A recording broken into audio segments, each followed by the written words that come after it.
Welcome back. Well, there's so much going on in Canada. We just had our federal election, and one of the issues that wasn't talked about much during the campaign, but was resolved somewhat short days after the campaign, was the illegal detention, I would say hostage taking, of two Canadians, Michael Spavor and Michael Kovrig, for more than 1,000 days by China in a brazen reaction or punishment to Canada for arresting the CFO and daughter of the founder of Huawei, Meng Wanzhou.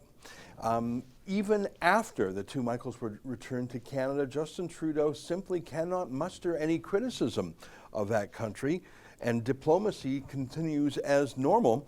But China is not acting normally. It's continuing to show aggression, including this past week towards Taiwan, in unprecedented ways. In the past week, about 150 Chinese aircraft from the People's Liberation Army Air Force have penetrated Taiwan's airspace, testing and probing Taiwan's response, and more importantly, testing the resolve of the West, especially U.S. President Joe Biden, who perhaps tempted China by showing tremendous weakness in the fall of Afghanistan. Let me show you a tweet from Hu Xijin in Global Times, an English language Chinese Communist Party propaganda outfit.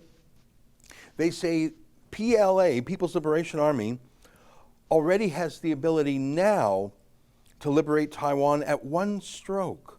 Why has to wait until 2025?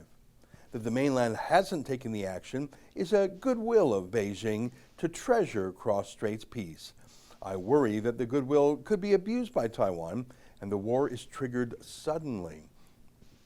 Just shocking comments from the Communist Party, trying to normalize and in fact make inevitable the idea of a Chinese invasion.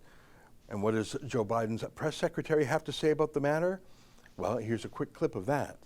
What is the White House's interpretation of what China is doing, and what can be done to kind of ratchet down those tensions? Well, we remain concerned by the People's Republic of China's provocative military activity near Taiwan, which is destabilizing, risks miscalculations, and undermines a regional peace and stability. We urge Beijing to cease its military, diplomatic, and economic pressure and coercion against Taiwan, and we have an abiding interest in peace and stability across the Taiwan Strait.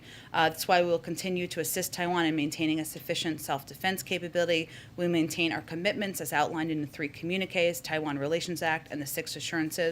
Our commitment to Taiwan is rock solid and contributes to the maintenance of peace and stability across the Taiwan Strait and within the region. We have been clear privately and publicly about our concern about the PRC's pressure and coercion toward Taiwan, and we will continue to watch the situation very closely. Well, I suppose that's better than nothing, but it's not much, and it's by a spokesman and not by the president himself. What does this all mean? Is an invasion of Taiwan inevitable? If those 150 or so probes turn into an actual attack, what would America do? Joining us now via Skype is our friend G Chang, the author of The Coming Collapse of China. You can follow him on Twitter at Gordon G Chang. Gordon, great to see you again. I am nervous about this. They are ramping up their testing and probing, not just of Taiwan's air defenses, but of the West's reaction. What do you make of both? Yeah, I agree with you, Ezra. Well, right now, there are these unprecedented incursions into Taiwan's air defense identification zone. And although, people talk about invasion, I worry about an accident, something where, 2 planes come together, as they did on April 1st, 2001, when a Chinese jet clipped the wing of an unarmed U.S. Navy reconnaissance plane, the EP-3. There's a couple things going on right now. One of them is that in Beijing, there is political turmoil. We don't know the full extent of it, but clearly Xi Jinping is under attack. And I think that really makes him decide to basically try it on Taiwan, to sort of unify the political system and the Chinese people behind him. But there's that other aspect to it, which you mentioned, and that is the Chinese elite does not think very much of Joe Biden. And we know this because of the fall of Kabul. Chinese propaganda had 2 narratives. One of them was that because the U.S. couldn't deal with the Taliban, it certainly couldn't counter China. And also, Beijing said that when it invaded Taiwan, that Taiwan would fall within a couple days and the U.S. wouldn't come to help. That's an excerpt from my daily show, The Ezra Levant Show. Every day I do a monologue on the news of the day, then I interview an interesting guest, and then I read my hate mail. You gotta subscribe. Go to rebelnews.com.